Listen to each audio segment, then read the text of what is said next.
Hello guys, नमस्कार। स्वागत है आप सभी का आपके अपने YouTube channel Saurabh sir mathematics में। बात करेंगे इस सेशन में प्रकाश से रिलेटेड जो भी महत्वपूर्ण प्रश्न होते हैं और आपकी परीक्षाओं में आते हैं उनसे संबंधित सभी प्रश्नों को इसमें समाहित किया जा रहा है। और ये हमारा सेशन नंबर 2 होगा, जिसमें कि आपका परावर्तन, प्रकीर्णन, विवर्तन, व्यतिकरण और अपवर्तन और लेंसों से संबंधित इसमें चर्चा करेंगे। जो भी महत्वपूर्ण प्रश्न होते हैं उनके बारे में, जो पिछले एग्जाम्स में आए हुए हैं और आगे आने की उनकी प्रबल संभावना रहती है, रिपीटेड क्वेश्चंस रहते हैं। और यदि आपने इससे पहले वाला सेशन नहीं देखा है तो आप आई बटन पर जाकर देख सकते हैं, और साथ ही आपको डिस्क्रिप्शन बॉक्स में प्लेलिस्ट का लिंक दे रखा है, वहां पर जाके आपको दूसरा सेशन जो इसका पहला सेशन है वो मिल जाएगा।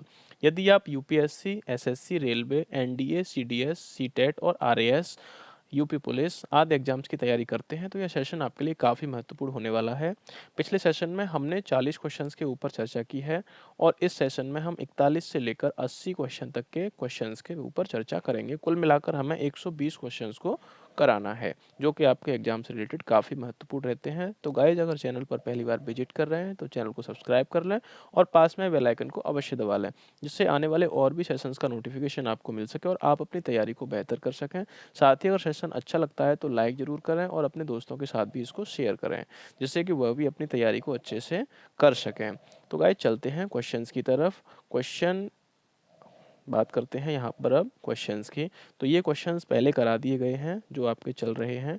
अब यहाँ पर 40 से प्लस क्वेश्चंस को हम बात करेंगे इस सेशन में। 30, 35, 40, हाँ, ये रहा आपका 40 नंबर क्वेश्चन और 41 क्वेश्चन। इसका आपसे हमने बोला था कि आपको कमेंट करके इसका आंसर दोस्तों बताना है। ये 41 नंबर क्वेश्चन है, और ये आपका कल वाला क्वेश्चन है जिसका आपको हमने आंसर पूछा था। तो बात करते हैं इस क्वेश्चन की कि इंद्रधनुष की रचना किससे होती है। तो इंद्रधनुष की जो रचना है वह किससे होती है। ऑप्शन ए है जल की बूंदों में से सूर्य के प्रकाश के विसरण से। ऑप्शन बी है जल की बूंदों के आयनन से। ऑप्शन सी है जल की बूंदों द्वारा सूर्य के प्रकाश के अपवर्तन और परावर्तन से। ऑप्शन डी है जल की बूंदों द्वारा सूर्य के प्रकाश के अवशोषण से। आपको बताना था इसका राइट आंसर क्या हो जाएगा, और एसएससी संयुक्त यानी सीजीएल टायर फर्स्ट में आया हुआ प्रश्न है 2014 में। तो गाइज, इसका आंसर आपको बताना था, तो इसका राइट जो आंसर है जल की बूंदों द्वारा सूर्य के प्रकाश के अपवर्तन और परासरण से क्या होता है, इंद्रधनुष की रचना होती है। ये आपको याद रखना है। बात करते हैं अब यहाँ पर क्वेश्चन नंबर 43 की। 43 नंबर क्वेश्चन है आपका, इंद्रधनुष में होता है। तो इंद्रधनुष में क्या होता है, गलत कथन का चयन करना है आपको कि इंद्रधनुष में जो होता है वो होता ही है, जो होता है उसको याद रखना है और जो नहीं होता है उसको आपको यहाँ पर चयनित करना है। ऑप्शन ए दे रखा है आपका, पृथ्वी की ओर इसके सबसे अंदर के रंग के रूप में बैंगनी प्रकाश। ऑप्शन बी है पृथ्वी की ओर इसका वक्रता झुकाव। ऑप्शन सी आपका है आकाश की ओर इसके सबसे बाह्य रंग के रूप में लाल प्रकाश।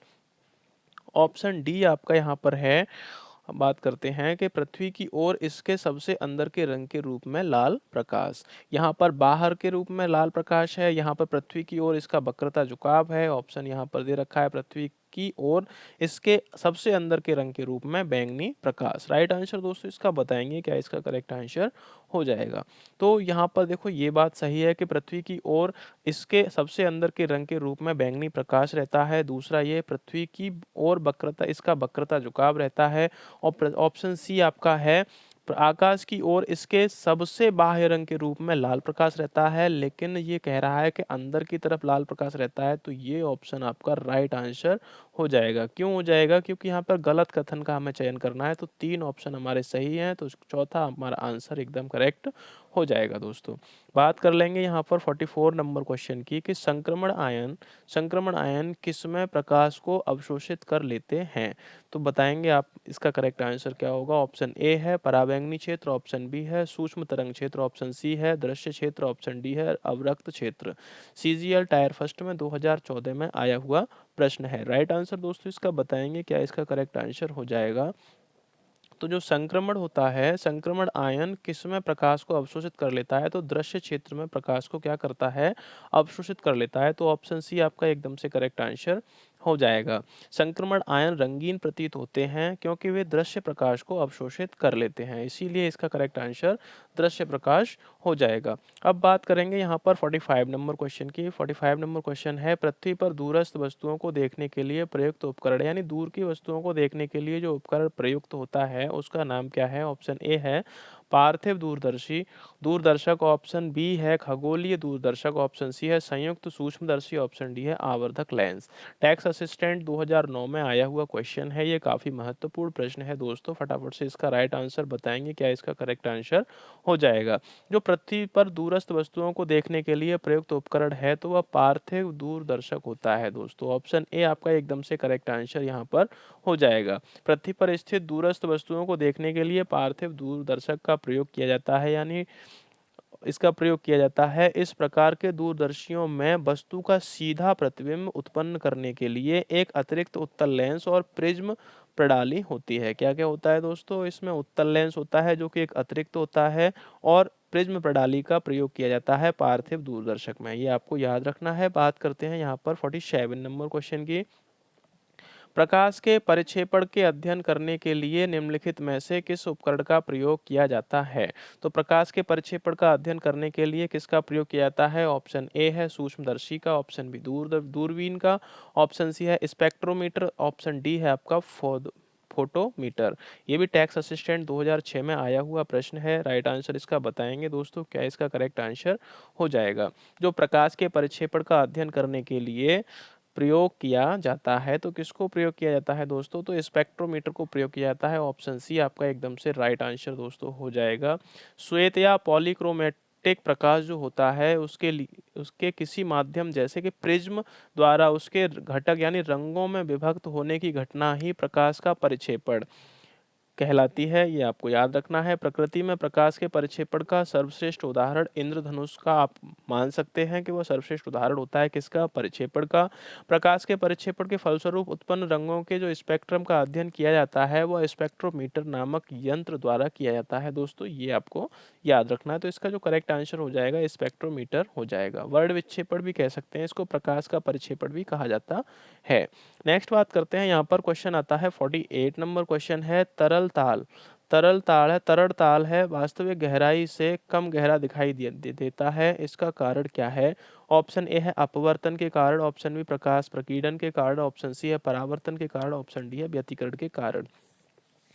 ये क्वेश्चंस मैं पहले भी सेशंस में करा चुका हूँ, यदि आपने मेरे सेशंस देखे हैं तो आप इसका आंसर करेक्टली बिल्कुल देंगे, क्योंकि ये क्वेश्चंस काफ़ी मैंने एक्सप्लेन करके भी कराए हैं। एसएससी जीडी के जो आपके प्रैक्टिस सेट चल रहे थे उनमें इनको कराया गया है। तो एसएससी सीपीओ परीक्षा 2007 में आया है और एसएससी टैक्स असिस्टेंट की परीक्षा 2007 में भी आया हुआ प्रश्न है कि तरल ताल वास्तविक गहराई से कम गहराई का दिखाई देता है, इसका कारण क्या है। तो इसका जो राइट आंसर हो जाएगा अपवर्तन के कारण दिखाई देता है तरल ताल। प्रकाश के अपवर्तन के सिद्धांत के कारण तरल ताल जो होता है अपनी वास्तविक गहराई से कम गहरा प्रतीत होता है। तरल ताल के तल से आने वाली प्रकाश की किरणें सघन माध्यम यानी जल से विरल माध्यम यानी वायु की ओर जाती हैं और अपवर्तित होकर लंब से दूर हट जाती हैं। क्या होता है, जो अविलंब होता है उससे दूर हट जाती हैं, तो क्या होता है वह कम गहरा दिखाई देता है। बात करते हैं यहाँ पर 49 नंबर क्वेश्चन की। 49 नंबर क्वेश्चन है, पानी की टंकी ऊपर से देखने पर कम गहरी दिखाई देती है, देने का कारण क्या है। ऑप्शन ए है प्रकाश का ऋजुरेखीय संचरण होता है, ऑप्शन बी है परावर्तन, ऑप्शन सी पूर्ण आंतरिक परावर्तन, ऑप्शन डी है अपवर्तन। राइट आंसर इसका बताएंगे, या CHSL 2011 की परीक्षा में आया हुआ प्रश्न है। फटाफट से इसका आंसर कर देंगे कमेंट कि क्या इसका राइट आंसर हो जाएगा। क्योंकि पानी की टंकी ऊपर से देखने पर कम गहरी प्रतीत होती है, तो क्यों, इसका क्या कारण क्या है, तो इसका जो राइट आंसर है वो अपवर्तन है। अपवर्तन के कारण ही वो पानी की जो टंकी होती है ऊपर से देखने पर भरी हुई पानी की टंकी को अगर हम देखते हैं तो वो क्या दिखाई देती है, थोड़ी सी यानी कि कम गहरी दिखाई देती है, ये आपको याद रखना है। और पानी की टंकी को देखने पर इसका कारण है प्रकाश का अपवर्तन, और इसकी जो आभासी जो गहराई होती है वह वास्तविक गहराई बटे अपवर्तनांक यानी रिफ्लेक्टिव इंडेक्स जो होता है उसका हम क्या करते हैं, इसमें भाग लगा देते हैं इसकी जो वास्तविक गहराई होती है उसमें, तो उसके बाद में इसकी आभासी गहराई निकल आती है। सॉरी। बात करेंगे यहाँ पर 50 नंबर क्वेश्चन की। 50 नंबर क्वेश्चन है दोस्तों यहाँ पर कि निम्नलिखित विकल्पों में से कौन सा विकल्प ताप बजट की सही व्याख्या करता है। जो ताप बजट होता है उसकी सही व्याख्या करता है। आपको इसका राइट आंसर बताना है। ऑप्शन ए है आपका, ऑप्शन ए दे रखा है, यह पृथ्वी की लंबी तरंगों के रूप में ताप विकिरण है। ऑप्शन बी है, यह एक पदार्थ से दूसरे पदार्थ में ताप हस्तांतरण है। ऑप्शन सी दे रखा है आपका, यह आगत विकिरण और निर्गत विकिरण का संतुलन है। ऑप्शन डी है, यह ताप की वह मात्रा है जो पृथ्वी सूर्य से ग्रहण करती है। राइट आंसर दोस्तों आपको बताना है, इसका करेक्ट आंसर क्या हो जाएगा। फटाफट से इसका आंसर कमेंट करेंगे कि निम्नलिखित में से कौन सा विकल्प ताप बजट की सही व्याख्या करता है। करेक्ट आंसर आपको करना है कमेंट। तो दोस्तों इसका जो करेक्ट आंसर है, यह आगत विकिरण और निर्गत विकिरण का संतुलन है। ऑप्शन सी आपका एकदम से करेक्ट आंसर हो जाएगा। ताप बजट का संबंध पृथ्वी पर आने वाले सौर विकिरण से है, ये आपको याद रखना है। और पृथ्वी पर सूर्य से आपतित यानी जो इंसिडेंट और निर्गत यानी आउटगोइंग जो विकिरण के संतुलन को ताप बजट कहा जाता है। पृथ्वी की ओर आने वाले सौर विकिरण का 29% भाग ऊपरी वायुमंडल द्वारा पुनः अंतरिक्ष में परावर्तित कर दिया जाता है। कितना परसेंट? तो 29% जो पार्ट होता है सौर विकिरण का उसको परावर्तित कर दिया जाता है वायुमंडल द्वारा और पुनः अंतरिक्ष में परावर्तित कर दिया जाता है। शेष जो 71% तुम्हारा भाग बचता है उसमें से 23% वायुमंडल में धूल, धुएं और जलवाष्प तथा ओजोन आदि के द्वारा अवशोषित कर लिया जाता है। और शेष जो 48% जो आपका पार्ट बचता है वह विकिरण पृथ्वी की सतह द्वारा अवशोषित कर लिया जाता है। तो इसका जो राइट आंसर हो जाएगा, यह आगत विकिरण तथा निर्गत विकिरण का संतुलन है। ये आपको दोस्तों याद रखना है। अब बात करेंगे यहाँ पर 51 नंबर क्वेश्चन की। तो 51 नंबर क्वेश्चन आपका है, सूर्योदय और सूर्यास्त के समय, सूर्योदय और सूर्यास्त के समय वायुमंडल में लालिमा किस कारण छा जाती है। इसका आपको आंसर बताना है। क्या इसका राइट आंसर हो जाएगा? तो ऑप्शन ए है प्रकाश के परिक्षेपण के कारण, ऑप्शन बी है प्रकाश के प्रकीर्णन के कारण, ऑप्शन सी है प्रकाश के अपवर्तन के कारण, ऑप्शन डी है प्रकाश के परावर्तन के कारण। राइट आंसर आपको बताना है। इसका क्या करेक्ट आंसर दोस्तों हो जाएगा? जब सूर्य अस्त होता है और सूर्य उदय होता है तो लालिमा छा जाती है। किसके कारण छा जाती है? करेक्ट आंसर आपको बताना है। तो प्रकाश के प्रकीर्णन के कारण वह लालिमा छा जाती है जब सूर्य अस्त होता है और सूर्य उदय होता है। तो रेले नाम के एक वैज्ञानिक थे, उन्होंने प्रकाश के प्रकीर्णन और प्रकाश की तीव्रता के बीच में संबंध स्थापित किया था। तो वह संबंध क्या था आपका? जो तीव्रता प्रोपोर्शनल टू, तीव्रता यानी समानुपाती होती है 1/λ4 यानी तरंग दैर्ध्य के 1/λ के चतुर्थ घात के बराबर होती है। यानी कि अब बात कर ली जाए कि प्रकाश की तरंगदैर्घ्य जितनी ही कम होगी उसका प्रकीर्णन उतना ही अधिक होगा। यानी प्रकाश की जो तरंगदैर्घ्य है लैम्डा जितनी कम होगी उसका प्रकीर्णन जो है उतना ही आपका बढ़ जाएगा, उतना ही अधिक हो जाएगा। और सूर्योदय और सूर्यास्त के समय वायुमंडल में प्रकाश की जो किरणें होती हैं अधिक दूरी तक तय कर अधिक दूरी तय करके पृथ्वी की सतह पर पहुंचती हैं। इसके सूर्य के प्रकाश श्वेत प्रकाश में उपस्थित कम तरंगदैर्ध्य वाला बैंगनी नीला प्रकाश तो प्रकीर्णित होकर बिखर जाता है, लेकिन लाल रंग जो होता है वह नहीं बिखर पाता है। और इसी वजह से क्या होता है, सूर्यास्त और सूर्योदय के समय सूर्य लाल दिखाई देता है। इसका कारण क्या है? तो प्रकाश का प्रकीर्णन है दोस्तों, ये आपको याद रखना है। अब बात कर लेते हैं यहाँ पर 52 नंबर क्वेश्चन है दोस्तों कि निम्न में से क्या प्रकाश में वायुमंडलीय अपवर्तन का परिणाम नहीं है। तो वायुमंडलीय जो अपवर्तन है उसका परिणाम नहीं है, क्या है?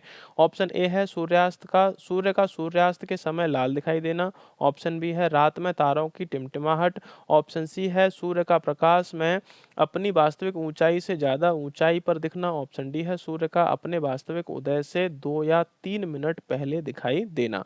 ये आपको बताना है इसका राइट आंसर क्या हो जाएगा। जो कि प्रकाश के वायुमंडलीय अपवर्तन का परिणाम नहीं है ये आपका। तो आपको ये आना चाहिए कि वायुमंडलीय अपवर्तन के परिमाण क्या क्या हैं। तो रात को तारों का टिमटिमाहट ये आपका करेक्ट हो जाएगा। और दूसरा है सूर्य का आकाश में अपनी वास्तविक ऊंचाई से ज़्यादा ऊंचाई पर दिखना, ये भी आपका सही है क्योंकि ये भी अपवर्तन का परिणाम है। और तीसरा आता है सूर्य का अपने वास्तविक उदय से 2 या 3 मिनट पहले दिखाई पड़ना, ये भी एकदम करेक्ट है। तो यहाँ पर इसका जो राइट आंसर है सूर्य का सूर्यास्त के समय लाल दिखना, ये आपका हो जाएगा दोस्तों किससे रिलेटेड हो जाएगा, ये अपवर्तन से रिलेटेड नहीं है, ये प्रकीर्णन से रिलेटेड है, ये आपको याद रखना है। तो ऑप्शन ए आपका राइट आंसर हो जाएगा। बात करेंगे यहाँ पर 53 नंबर क्वेश्चन की। तो 53 नंबर क्वेश्चन आपको दे रखा है, स्क्रीन पर आपके है। तरल से भरे हुए बीकर का तल किस कारण से कुछ ऊपर उठा हुआ प्रतीत होता है। आपको यहाँ पर ये क्वेश्चन करा भी दिया है पहले। चलिए पहले इसके कर लेते हैं ऑप्शंस, कौन कौन से ऑप्शंस हैं। तो परावर्तन है, अपवर्तन है, और व्यतिकरण है और विवर्तन है। स्टेनोग्राफर परीक्षा 2014 में आया हुआ प्रश्न है। जैसे कि आपने अभी टंकी वाला किया था कि टंकी भरी हुई, पानी से भरी हुई टंकी कुछ कम गहरी दिखाई देती है, वो किसके कारण दिखाई देती है। तरल ताल का तल जो है कुछ उठा हुआ दिखाई देता है, तो वो किसके कारण दिखाई देता है। यही सेम इसमें आना है दोस्तों। तो यहाँ पर तरल से भरे हुए बीकर किस कारण से ऊपर कुछ ऊपर उठा हुआ प्रतीत होता है, तो ये आपको बताना है। तो किसके कारण बताया था, वो भी मैंने अपवर्तन के कारण बताया था। तो अपवर्तन इसका राइट आंसर हो जाएगा दोस्तों। ऑप्शन बी एकदम से करेक्ट आंसर आपका हो जाएगा। तरल से भरे हुए बीकर का जो घटना होती है वो किसके कारण होती है, तो अपवर्तन के कारण वो कुछ उठा हुआ दिखाई देता है। ये आपको याद रखना है। अब बात करते हैं, देखिए कितना अच्छा क्वेश्चन आया है कि लेंस किससे बनता है। बताना है आपको लेंस किससे बनता है, और कांच की जो वेराइटीज होती हैं उनके बारे में भी आपको थोड़ा सा ध्यान रखना है। और ये सेशन मेरा आएगा, कांच के जो प्रकार होते हैं, कितने कितने प्रकार के कांच होते हैं, कांच कैसे बनता है, क्या रहता है क्या नहीं रहता है, तो उसके भी ऊपर मैं एक सेशन लेकर आने वाला हूँ।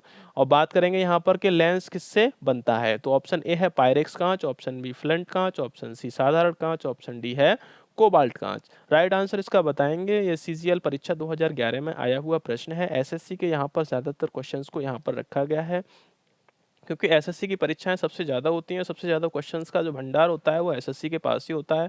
तो यहाँ पर बताएंगे कि लेंस किससे बनता है, कौन से कांच से लेंस बनता है। तो यहाँ पर इसका राइट आंसर है दोस्तों फ्लंट कांच। ऑप्शन बी एकदम से करेक्ट आंसर हो जाएगा। जो लेंस होते हैं आपके उत्तल लेंस है, अवतल लेंस है, और भी देखने वाले लेंस होते हैं, छोटी छोटी चीज़ों को सूक्ष्मदर्शी में भी यूज़ किए जाते हैं, दूरदर्शी में भी यूज़ किए जाते हैं लेंस। तो वह किससे बनते हैं, तो फ्लंट कांच से बनते हैं। लेंसों का निर्माण क्राउन कांच और फ्लंट कांच दोनों से होता है, ये आपको याद रखना है। दूसरा है आपका क्राउन कांच, उससे भी इसका निर्माण होता है। इनके अतिरिक्त आजकल जो क्वार्ट्ज क्रिस्टल होता है आपका, एक्रिलिक प्लास्टिक या का भी लेंस का निर्माण किया जाता है, ये आपको याद रखना है। जो एक्रिलिक प्लास्टिक होती है उससे भी इसका यानी फाइबर के भी लेंसेज बनाए जाते हैं, ये आपको याद रखना है। बात करते हैं यहाँ पर 55 नंबर क्वेश्चन की कि दृष्टि के स्थायित्व का सिद्धांत किसके पीछे का सिद्धांत है, आपको बताना। ऑप्शन ए है दूरबीन का, option B cinema, option C है पारदर्शी, ऑप्शन डी है कैमरा। राइट आंसर इसका बताएंगे, क्या इसका करेक्ट आंसर हो जाएगा। सीजीएल की परीक्षा 2013 में ये आया हुआ प्रश्न है। फटाफट से इसका आंसर कर दीजिए दोस्तों कमेंट, क्या इसका एकदम से राइट आंसर हो जाएगा। तो इसका जो राइट आंसर है सिनेमा, सिनेमा इसका करेक्ट आंसर हो जाएगा। दृष्टि के स्थायित्व का सिद्धांत किसके पीछे का सिद्धांत है, तो सिनेमा के पीछे का सिद्धांत है। मस्तिष्क द्वारा रेटिना पर पड़ने वाला प्रकाश की संवेदना संवेदना प्रकाश स्रोत का प्रतिरूप के हटने के कुछ क्षण बाद तक रहती है, ये आपको पता है। और यानी जैसे कि हम किसी चीज़ को अगर देख लेते हैं तो हमारे मस्तिष्क में रहता है, वह कितने कितने टाइम तक रहता है, तो दोस्तों वह कुछ सेकंड या कुछ क्षण तक वह रहता है, जिसे दृष्टि का स्थायित्व कहते हैं। यदि किसी क्रिया के विभिन्न पहलुओं ने चित्रों को एक क्रम में तैयार किया जाए और उन्हें एक द्रुत क्रम में देखा जाए तो आंखें चित्रों को जोड़ देती हैं, क्या करती हैं, जोड़ देती हैं, और परिणामतः चलते हुए प्रतिरूप का भ्रम होता है। इस कल्पना का उपयोग चलचित्र यानी टेलीविजन में किया जाता है। तो क्या है दोस्तों, ये आपका दृष्टि के स्थायित्व सिद्धांत पर आधारित होती हैं। जो आपके टेलीविजन में कोई भी प्रोग्राम अगर देख रहे होते हो तो उसमें क्या होता है, उनको रनिंग में लगा दिया जाता है। जो आपके जो एक तरह से कि चित्रों को रनिंग में लगा दिया जाए तो वो आपका एक तरह से वीडियो के तौर पर आपकी आंखों द्वारा जोड़ दिया जाता है, और ये चलचित्र और टेलीविजन में ही होता है। तो इसका राइट आंसर दोस्तों ऑप्शन बी हो जाएगा। नेक्स्ट बात कर लेते हैं, 56 नंबर क्वेश्चन है मरीचिका, एक उदाहरण है। मरीचिका किसका उदाहरण है, आपको बताना है। तो केवल प्रकाश के अपवर्तन का है, ऑप्शन बी है केवल प्रकाश के पूर्ण आंतरिक परावर्तन का है, ऑप्शन सी है प्रकाश के अपवर्तन और पूर्ण आंतरिक परावर्तन का है, ऑप्शन डी है केवल प्रकाश के परिक्षेपण का है। सीजीएल की परीक्षा में आया हुआ ये भी प्रश्न है दोस्तों, फटाफट से बताएंगे इसका आंसर, क्या इसका राइट आंसर हो जाएगा। तो इसका जो करेक्ट आंसर है प्रकाश के अपवर्तन और पूर्ण आंतरिक परावर्तन, ऑप्शन सी आपका एकदम से राइट आंसर हो जाएगा। जो मरीचिका होती है, मरीचिका जो उदाहरण है वो किसका है, प्रकाश के अपवर्तन और पूर्ण आंतरिक परावर्तन का है, ये आपको याद रखना है। मरीचिका एक प्रकार का वायुमंडलीय दृष्टि भ्रम है, ये आपको याद रखना है, जिसमें प्रेक्षक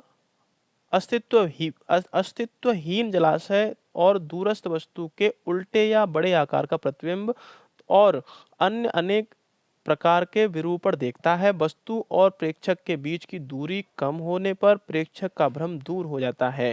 इस घटना की व्याख्या प्रकाश के पूर्ण आंतरिक परावर्तन और अपवर्तन के सिद्धांत के आधार पर की जाती है। जैसे कि यदि आप रेगिस्तान में हो और धूप पड़ रही है तो वहां पर मरीचिका बनती है। आपको लगता है कि वहां पर आगे चलकर जलाशय होगा, लेकिन जलाशय नहीं रहता है। पास में जब आप जाते हो तो वहां पर आपका भ्रम दूर हो जाता है, वहां कोई जलाशय नहीं होता है, वहां पर कोई छाया नहीं होती है, लेकिन आपको लगता है दूर से देखने पर कि वहां पर कोई बहुत बड़ी छाया है। तो इसका राइट आंसर दोस्तों ऑप्शन सी एकदम से करेक्ट आंसर हो जाएगा। बात करते हैं यहाँ पर मृग मरीचिका बनने की परिघटना को क्या कहते हैं, आपको बताना है इसका करेक्ट आंसर। ऑप्शन ए है पूर्ण आंतरिक परावर्तन, विवर्तन, ध्रुवीकरण और व्यतिकरण। ऑप्शन आपके सामने है, फटाफट से कमेंट कर दीजिए। CHSL परीक्षा 2015 में यह आया हुआ प्रश्न है। करिए इसका आंसर कमेंट, क्या इसका राइट आंसर हो जाएगा। अभी मैंने पिछले क्वेश्चन में बताया था जो मरीचिका बनती है वो पूर्ण आंतरिक परावर्तन और अपवर्तन की घटना पर आधारित होती है। तो यहाँ पर अपवर्तन आपका दिया नहीं है क्वेश्चन में, तो यहाँ फटाक से आप अपने दिमाग में लगा लेंगे और पेपर में छाप देंगे कि पूर्ण आंतरिक परावर्तन इसका राइट आंसर दोस्तों हो जाएगा। ऑप्शन ए एकदम से करेक्ट आंसर हो जाएगा। बात करेंगे अब यहाँ पर ग्रीष्म काल में मरीचिका किस परिघटना के कारण दिखाई देती है, आपको बताना है इसका भी राइट आंसर, क्या इसका करेक्ट आंसर हो जाएगा। जो ग्रीष्म काल होता है उसमें मरीचिका दिखाई देती है, वो किस घटना पर आधारित होती है, किस घटना के कारण दिखाई देती है। तो प्रकाश के परावर्तन के कारण, प्रकाश के पूर्ण आंतरिक परावर्तन के कारण, प्रकाश के व्यतिकरण के कारण और प्रकाश के विवर्तन के कारण है। CGL परीक्षा 2006 में आया हुआ प्रश्न है, आपको बताना है इसका राइट आंसर। फटाफट से इसका आंसर दोस्तों कर दीजिए कमेंट। क्वेश्चंस कई कई तरह से घुमा के आपको पूछ लेता है और क्वेश्चन जब घूमता है तो आपका दिमाग भी घूमता है। तो यहाँ पर सभी क्वेश्चंस को समाहित किया गया है कि यदि किसी भी तरह से अगर आपको क्वेश्चन आता है तो आपको नहीं घूमना है, अपना आंसर एकदम से करेक्टली देना है। तो इसका राइट आंसर है प्रकाश का पूर्ण आंतरिक परावर्तन। ऑप्शन बी आपका एकदम से राइट आंसर दोस्तों हो जाएगा। ये आपको दोस्तों याद रखना है। ऑप्शन आगे देखते हैं, क्वेश्चन आ चुका है आपका सर CV रमन, जो डॉक्टर CV रमन थे, वैज्ञानिक थे। CV रमन को अपने उनके किस प्रयोग के लिए नोबेल पुरस्कार प्रदान किया गया था, ये आपको बताना। ऑप्शन ए है प्रकाश परावर्तन के लिए, प्रकाश विक्षेपण के लिए, प्रकाश प्रकीर्णन के लिए और प्रकाश परिक्षेपण के लिए। स्टेनोग्राफर परीक्षा में आया हुआ यह प्रश्न है, इसका आपको बताना है आंसर। सही आंसर इसका क्या होगा। तो डॉक्टर CV रमन के लिए किसके लिए नोबेल पुरस्कार मिला था, ये आपको बताना है। राइट आंसर आप कमेंट कीजिए दोस्तों। कमेंट करने का ये भी तरीका सही है आपका, और आप अगर कमेंट करते हैं तो आपका आत्मविश्वास बढ़ता है और साथ ही आपकी तैयारी कैसी है वो भी आपको पता चलती है कि कोई एग्जाम की यदि आप तैयारी कर रहे हैं उसमें साइंस से रिलेटेड कैसी तैयारी आपकी है वह आपके बिल्कुल एग्जैक्ट पता चल जाएगी।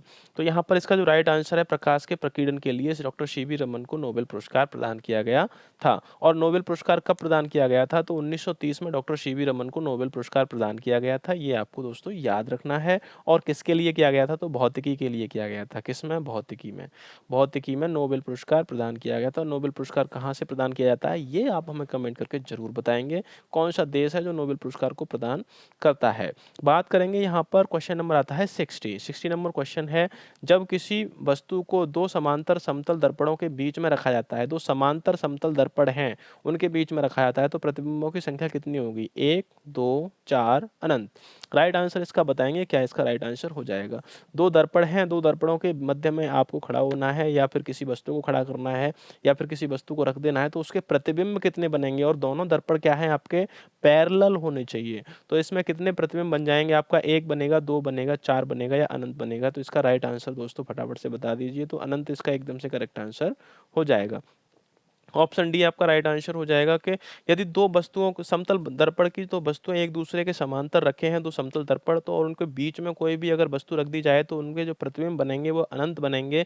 दर्पणों के बीच में रखी वस्तु के प्रतिबिंब क्या होंगे, अनंत होंगे। बहुमूर्तिदर्शी के अंदर दो समतल दर्पण 60 अंश पर झुके होते हैं, ये आपको याद रखना है। और इसमें वस्तु के कई प्रतिबिंब दिखते हैं। तो 60 अंश के कोण पर अगर कोई वस्तु रखी है, प्रतिबिंब रखे हैं, आपके दो दर्पण हैं और उनके बीच में कोई वस्तु रखी है तो उसके भी कई प्रतिबिंब बन जाते हैं। और यहाँ पर अगर पैरेलल अगर रख दिया जाता है तो उसमें अनंत प्रतिबिंब बनते हैं। बात करते हैं यहाँ पर 61 नंबर क्वेश्चन की कि वाहनों के अग्रदीपों यानी हेडलाइटों में किस प्रकार के दर्पण का इस्तेमाल किया जाता है। राइट आंसर आपको बताना है। ऑप्शन ए है समतल दर्पण, ऑप्शन बी अवतल दर्पण, ऑप्शन सी उत्तल दर्पण, ऑप्शन डी है आपका परवलयीय दर्पण। SSC मल्टीटास्किंग परीक्षा में यह आया हुआ प्रश्न है, फटाफट से बताएंगे इसका आंसर, क्या इसका आंसर हो जाएगा। जो परवलयीय दर्पण होते हैं, जो परवलयी दर्पण होते हैं उनको हेडलाइटों में प्रयोग किया जाता है। तो वाहनों की जो हेडलाइट में क्या प्रयोग होता है, परवलयी दर्पणों का प्रयोग किया जाता है। परवलयी दर्पण अवतल दर्पण किसी दूर स्थित स्रोत से ऊर्जा के एकत्र कर उसे एक उभयनिष्ठ नाभिकीय बिंदु तक लाने में प्रयोग किए जाते हैं। हेडलाइटों में प्रयुक्त परवलयी अवतल दर्पण किसी स्रोत से आने वाली ऊर्जा को बाहर की ओर समानांतर किरण पुंज के रूप में प्रक्षेपित कर देते हैं। तो दोस्तों ये आपको याद रखना है। बात करते हैं यहाँ पर 62 नंबर क्वेश्चन की। कारों के हेडलैम्प में प्रयुक्त दर्पण किस प्रकार के होते हैं? ऑप्शन ए है परवलयी अवतल, ऑप्शन बी है समतल, ऑप्शन सी है गोलीय अवतल, ऑप्शन डी है बेलनाकार अवतल। सीपीओ परीक्षा में यानी सीपीओ एसआई की जो परीक्षा होती है उसमें आया हुआ यह प्रश्न है। फटाफट से आप बताएंगे इसका राइट आंसर। तो जो कार के जो हेडलैम्प होते हैं उनमें जो कौन से प्रकार के दर्पण को प्रयोग किया जाता है, तो परवलयी अवतल दर्पण को प्रयोग किया जाता है। ये आपको दोस्तों याद रखना। ऑप्शन ए अभी पिछले क्वेश्चन में भी मैंने डिस्कस किया था, राइट आंसर आपका हो जाएगा। बात करेंगे यहाँ पर 62 नंबर क्वेश्चन की। क्वेश्चन आता है कारों के हेडलैम्प में प्रयुक्त दर्पण किस प्रकार के होते हैं? तो अभी मैंने बता दिया है परवलयी अवतल होते हैं। अब बात करते हैं 63 नंबर क्वेश्चन की। वाहन चालन हेतु पश्च दृश्य दर्पण होता है, तो पीछे का जो दृश्य देखने के लिए वो दर्पण यूज किया जाता है वह कौन सा होता है? ऑप्शन ए साधारण होता है, अवतल होता है, उत्तल होता है, प्रतिलोमित होता है। मैट्रिक स्तरीय परीक्षा 2008 में आया हुआ प्रश्न है। बता दीजिए दोस्तों इसका राइट आंसर क्या हो जाएगा। इसका जो करेक्ट आंसर है दोस्तों उत्तल लेंस होता है। क्या होता है? उत्तल लेंस नहीं होता है, दर्पण होता है, उत्तल दर्पण होता है जो पीछे के दृश्य को देखने के लिए प्रयोग में लाया जाता है। उत्तल दर्पण का दृष्टि क्षेत्र अधिक होता है जिसके वाहन चालक इस प्रकार के दर्पण से काफी बड़े क्षेत्र को देख सकता है और इसीलिए उत्तल दर्पण का प्रयोग होता है। और उत्तल दर्पण को अभिसारी दर्पण भी कहा जाता है। ये आपको याद रखना है दोस्तों। चलिए बात करेंगे यहाँ पर 64 नंबर क्वेश्चन की। 64 नंबर क्वेश्चन आपका आ चुका है। वाहन पीछे से आने वाली वस्तुओं को देखने के लिए किस प्रकार का लेंस प्रयोग किया जाता है या किस प्रकार का प्रयोग करते हैं? दर्पण है, लेंस है, क्या है आपको बताना है। ऑप्शन ए है अवतल लेंस, ऑप्शन बी है उत्तल लेंस, ऑप्शन सी है उत्तल दर्पण, ऑप्शन डी है अवतल दर्पण। सीपीओ परीक्षा 2015 में भी ये आया हुआ प्रश्न है। तो मैंने पिछले क्वेश्चन में ही बताया था कि आपको पीछे के दृश्य को देखने के लिए दर्पण की आवश्यकता पड़ेगी, न कि आपको लेंस की। लेंस की आवश्यकता आपको नहीं पड़ेगी तो लेंस वाले दोनों हमारे कट हो जाएंगे और यहाँ पर उत्तल दर्पण आपका राइट आंसर हो जाएगा क्योंकि उत्तल की मैंने पिछले वाले क्वेश्चन में बात की थी। अब बात करेंगे 65 नंबर क्वेश्चन है। देखते हैं यहाँ पर कि दर्पण विशेष के सामने खड़े होने पर मनुष्य को अपना सिर और शरीर वास्तविक आकार से छोटा दिखाई देता है। क्यों दिखाई देता है? जबकि टांगें वास्तविक आकार की दिखाई देती हैं। क्यों दिखाई देती हैं वही टांगें वास्तविक आकार की? दर्पण के अंशों के शेप कैसी है? तो बताएंगे दर्पण के अंशों की शेप कैसी है। अवतल एवं समतल है, अवतल एवं उत्तल है, उत्तल एवं समतल है और समतल एवं उत्तल है। यानी कि जब शरीर उसका थोड़ा छोटा दिखाई देता है, मनुष्य का सिर और शरीर वास्तविक आकार से छोटा दिखाई देता है लेकिन टांगें वास्तविक आकार की दिखाई देती हैं, तो उसमें कौन सा लेंस या कौन सा दर्पण यूज किया गया है ये आपको बताना है। तो इसका जो राइट आंसर आपको बताना है फटाफट से कमेंट कर दीजिए। तो इसका करेक्ट आंसर है उत्तल और समतल। यानी ऊपर का जो लेंस का जो ऊपर का जो दर्पण है वो उत्तल लेंस उत्तल दर्पण का बना हुआ है और नीचे जो आपकी टांगें जिसमें दिखाई दे रही हैं वो समतल दर्पण है। ये आपको याद रखना है। दर्पण के ऊपर के भाग में उत्तल दर्पण है और नीचे के भाग में समतल दर्पण है, इसीलिए वह वास्तविक और वह थोड़ा सा छोटा दिखाई दे रहा है। अब बात करेंगे दोस्तों यहाँ पर क्वेश्चन नंबर आता है 66 नंबर क्वेश्चन है। इस सेशन में आपको 40 क्वेश्चंस का समाहित किया गया है जो 41 से लेकर 80 नंबर क्वेश्चन तक रहेंगे। आगे के सेशन में भी आपको 40 क्वेश्चंस के अप्रॉक्सीमेट क्वेश्चंस को लाया जाएगा जिसमें कि प्रकाश के सभी जो चिन्हित हमारे द्वारा क्वेश्चन हैं उनको वहां पर डिस्कस करा जाएगा अगले सेशन में। तो बने रहें, इस सेशन में ज़्यादा क्वेश्चन अब नहीं रहे हैं।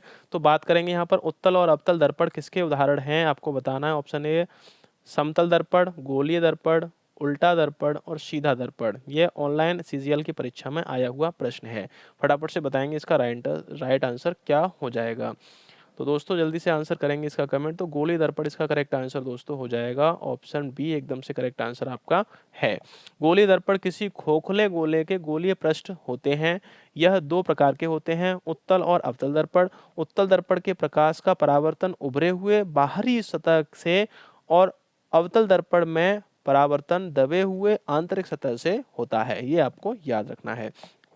ये देखिए अब आता है क्वेश्चन नंबर 67। काफ़ी महत्वपूर्ण प्रश्न है, ये आप लिख लीजिए, कभी बहुत सारे एग्जाम्स में पूछा गया क्वेश्चन है और ये ज़्यादातर क्वेश्चन आता ही आता है। ये आपको याद रखना है कि प्रकाश का वेग है, तो प्रकाश का वेग कितना है, लाइट का जो वेग है वह कितना है। ऑप्शन ए है 3 गुणा 10 की घात 8 मीटर प्रति सेकेंड, ऑप्शन बी है 3 गुणा 10 की घात 8 किलोमीटर प्रति सेकेंड, ऑप्शन सी है 3 गुणा 10 की घात 8 मील प्रति सेकेंड, ऑप्शन डी है 3 गुणा 10 की घात 8 सेमी प्रति सेकेंड। यहाँ पर सब 3 गुणा 10 की घात 8 में दे रखे हैं, लेकिन आपको जाना है एकदम सही क्वेश्चन के आंसर पर।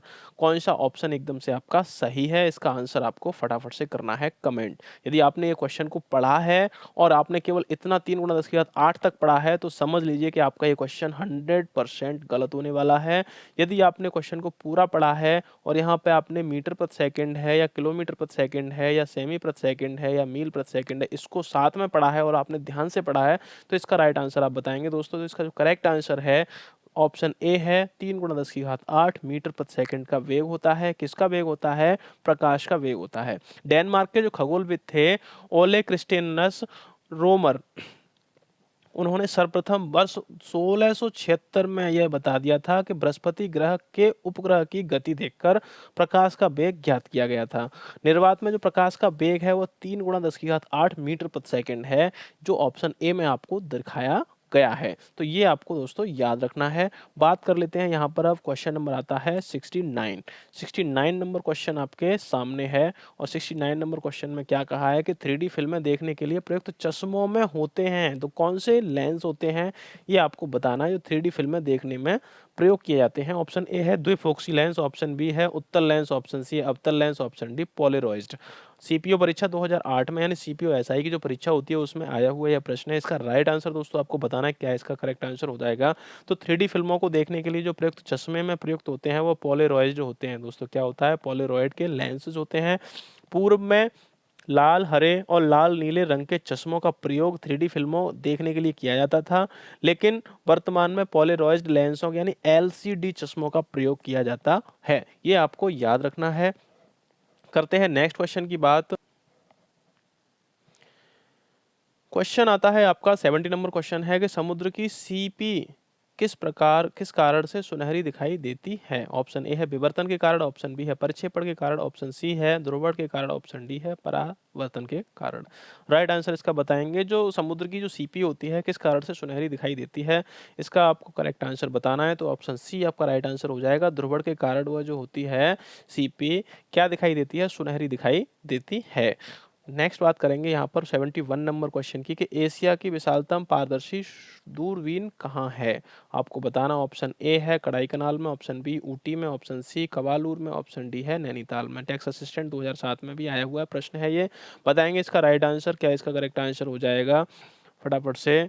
जो कि आपका बेडू बापू वैधशाला है वह कहाँ पर है, ये भी आपको बता दिया गया है, क्लू दे दिया गया है। इसका करेक्ट आंसर आप बता दीजिए। तो कवालूर में दोस्तों, ऑप्शन सी आपका राइट आंसर हो जाएगा, जिसमें जहाँ पे कि बेडू बापू वैधशाला भारतीय तारा भौतिक संस्थान द्वारा परिचालित एक खगोलीय वैधशाला है, जो तमिलनाडु के वेल्लोर जिले के कवालूर में स्थित है। ये आपको याद रखना है। इसी वैधशाला में बेडू बापू दूरबीन स्थित है, जिसे एशिया की विशालतम परावर्ती दूरबीन होने का गौरव प्राप्त है। यह दूरबीन का जो व्यास है 2.3 मीटर का है। कितना है, 2.3 मीटर का इसका क्या है दोस्तों, व्यास है। ये आपको याद रखना है। अब बात करेंगे यहाँ पर 72 नंबर क्वेश्चन की कि साबुन के बुलबुले पर श्वेत प्रकाश डालने पर रंग दिखाई देते हैं, इसका कारण है। यानी श्वेत प्रकाश डालने पर सावन के बुलबुलों पर रंग दिखाई देते हैं, इसका क्या कारण है। तो ऑप्शन है विवर्तन, ऑप्शन बी है आपका ध्रुवण, ऑप्शन सी व्यतिकरण, ऑप्शन डी है परावर्तन। बताएंगे इसका राइट आंसर दोस्तों हो जाएगा क्या, जल्दी से आंसर कमेंट करेंगे, क्या इसका राइट आंसर हो जाएगा। तो इसका जो करेक्ट आंसर दोस्तों होने वाला है व्यतिकरण। ऑप्शन सी आपका राइट आंसर हो जाएगा, व्यतिकरण इसका करेक्ट आंसर हो जाएगा। साबुन के बुलबुले पर श्वेत प्रकाश डालने पर रंग दिखाई देता है, तो व्यतिकरण के कारण ही रंग ही दिखाई देता है। ये आपको दोस्तों याद रखना है। और जब श्वेत प्रकाश की किरणें साबुन के बुलबुलों पर पड़ती हैं तो उनकी बाहरी और भीतरी दोनों सतहों के से किरणें परावर्तित होकर प्रेक्षक की आंख की ओर लौटती हैं। दोनों सतहों से आने यानी कि जो दोनों सतहों से आंखों तक पहुंचने वाले प्रकाश के तरंग समूहों की कलाओं में सूक्ष्म अंतर होने के कारण व्यतिकरण होता है। इसके फलस्वरूप ही रंग दिखाई देते हैं। ये आपको दोस्तों याद रखना है। तो व्यतिकरण इसका एकदम से करेक्ट आंसर हो जाएगा। अब बात करेंगे यहाँ पर 73 नंबर क्वेश्चन है दोस्तों, ये 73 है, मिस्टेक से प्रिंट हो चुका है। तो यहाँ पर बरसात के दिन जल पर छोटी तौलिया तेलीय परतों में चमकीले रंग दिखाई देते हैं। इसके कारण किसके कारण दिखाई देते हैं ये आपको बताना। ऑप्शन ए है परिक्षेपण, ऑप्शन बी है अपवर्तन, ऑप्शन सी है ध्रुवण, ऑप्शन डी है प्रकीर्णन। सीजीएल की परीक्षा 2014 में भी ये क्वेश्चन आ चुका है। तेलीय रंग दिखाई देते हैं, तो किसके कारण तेलीय रंग दिखाई देते हैं ये आपको बताना है। तो बरसात के दिन जल की जो छोटी तेलीय परतों के चमकीले रंग दिखाई देने का जो कारण है वह व्यतिकरण की घटना के ऊपर होता है। और व्यतिकरण यहाँ पर नहीं है ऑप्शन में, तो यह इसका राइट आंसर नहीं होगा। ना ए होगा, ना बी होगा, ना सी होगा, ना डी होगा। इसका जो करेक्ट आंसर है दोस्तों वह है व्यतिकरण। मैं आपको यहाँ पर लिख देता हूँ इस आंसर को कि इसका ये राइट आंसर हो जाएगा। तो व्यतिकरण के कारण ही बरसात की जो बूंदें होती हैं उन पर तेलीय परतों के चमकीले रंग दिखाई देते हैं। नेक्स्ट बात करेंगे, यहाँ पर क्वेश्चन आता है 74 नंबर क्वेश्चन है कि निम्नलिखित में से किस प्रकाशिक घटना के कारण हीरे जगमगाते हुए और आकर्षित होते हैं। आपको बताना ऑप्शन ए है उच्च अपवर्तन के कारण, ऑप्शन बी है बहुलित आंतरिक परावर्तन के कारण, ऑप्शन सी है बहुलित पृष्ठ परावर्तन के कारण और ऑप्शन डी है 100% संचरण के कारण। टैक्स असिस्टेंट 2006 में आया हुआ प्रश्न है। बताएंगे इसका राइट आंसर क्या हो जाएगा। जो हीरा होता है वह किस परिघटना के कारण में चमकते जगमगाते हुए और आकर्षित होते हैं ये आपको बताना है। करेंगे इसका आंसर कमेंट दोस्तों, क्या इसका राइट आंसर हो जाएगा। तो इसका जो ऑप्शन बी आपका करेक्ट आंसर हो जाएगा, बहुलित आंतरिक परावर्तन के कारण ही हीरा जगमगाता है। हीरा प्राकृतिक अवस्था में पूर्णतः पारदर्शक होता है, ये आपको याद रखना है। और इसे विशेष प्रकार से तराश कर प्रकाश के पारगमन से रोका जाता है ताकि आंतरिक और बाह्य दोनों प्रकाश परावर्तन प्राप्त किया जा सके। और इसे तराशी के कारण ही हीरे में ऐसी चमक और द्युति आती है जो इसकी सुंदरता का प्रतीक होती है। ये दोस्तों आपको याद रखना है। हीरा को तराशने के बाद ही उसमें जो जगमगाता है वह उससे पहले वह पूरी तरह से दोस्तों क्या होता है, पारदर्शी होता है।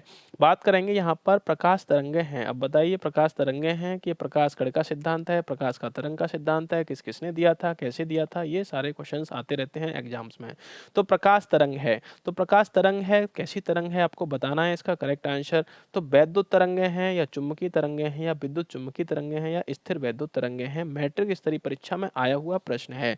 प्रकाश क्या है, तरंग है, तो कौन सी तरंग है ये आपको बताना है। तो इसका जो राइट आंसर दोस्तों होने वाला है वैद्युत चुंबकीय तरंग है, ऑप्शन सी आपका करेक्ट आंसर हो जाएगा। प्रकाश एक वैद्युत चुंबकीय विकिरण है जिसकी तरंगदैर्ध्य दृश्य सीमा के भीतर होती है।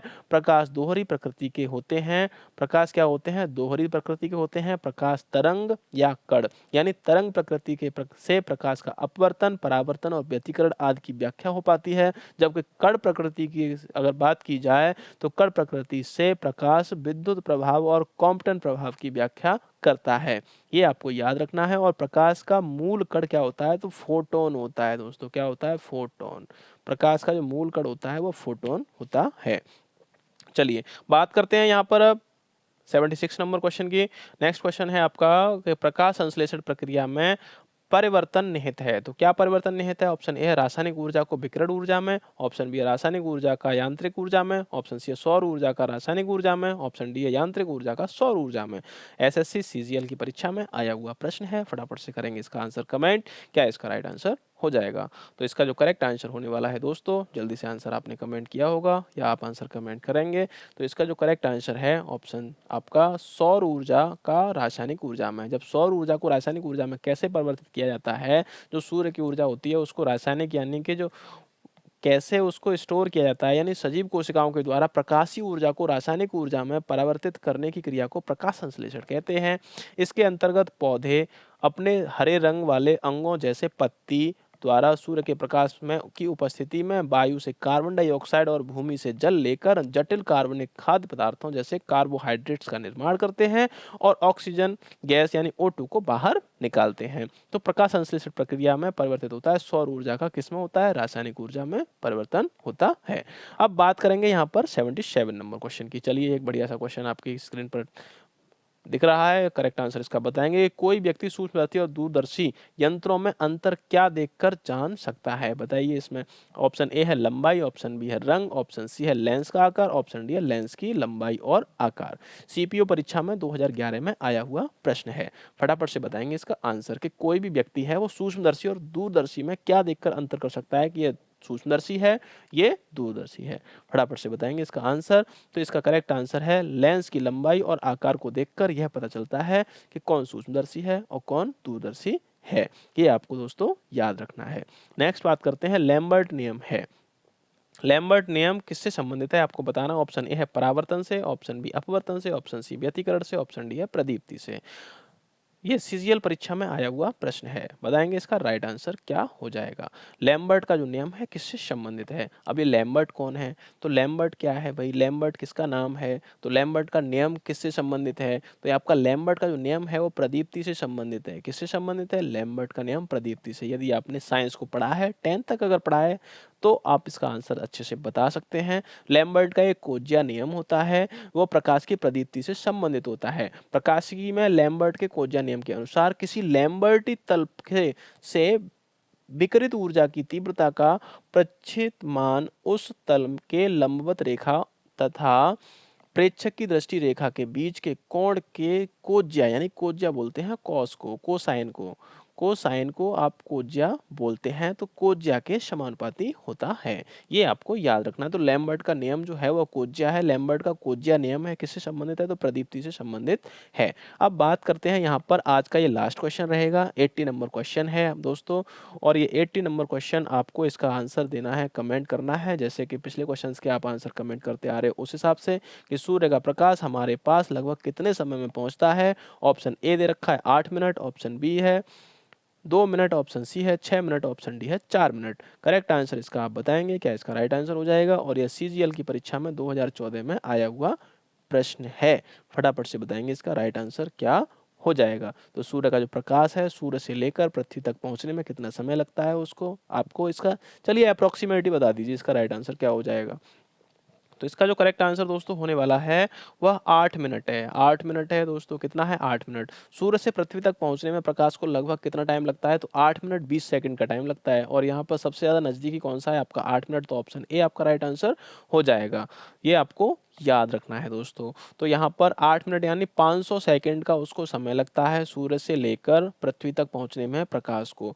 तो यहाँ पर आपका हो जाएगा ये 8 मिनट, एकदम से करेक्ट आंसर हो जाएगा। अब बात करते हैं यहाँ पर 81 नंबर क्वेश्चन है। 81 नंबर क्वेश्चन का आपको हमें आंसर कमेंट करना है, और साथ ही आपको हम फिर इसका रिप्लाई करेंगे अगले सेशन में, यानी कि कल शाम को 7 बजे दोबारा से। तो यहाँ पर वर्णांतता का दोष किस लेंस का प्रयोग द्वारा दूर किया जा सकता है, आपको बताना है। इसका राइट आंसर ऑप्शन ए है अवतल लेंस, ऑप्शन बी है उत्तल लेंस, ऑप्शन सी है सिलेंडरी लेंस, ऑप्शन डी है उपयुक्त में से कोई नहीं। और इस सीजीएल की परीक्षा में आया हुआ प्रश्न है।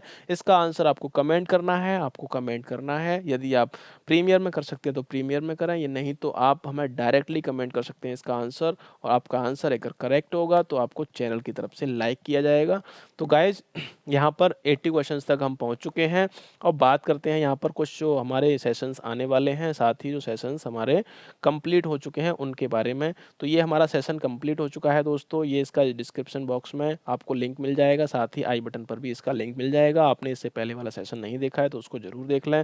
साथ ही आपको बता दें कि इसके बाद में आपका सेशन ये आने वाला है, जो कि कल शाम को आपको प्रतीत होगा ये आपको। और इसका जो ये जो आने वाला है हमारा सेशन, वो सेम इसी लाइट के जो प्रश्न होंगे महत्वपूर्ण उन्हीं पर आधारित होगा। तो सेशन को देखना ना भूलें। साथ ही आपको एक और बता दिया जाए कि भूगोल से संबंधित जो भी सीरीज हमारी चल रही थी उसका लिंक आपको आई बटन पर और डिस्क्रिप्शन बॉक्स में दे रखा है, उसको देखकर आप अपने भूगोल की भी तैयारी कर सकते हैं।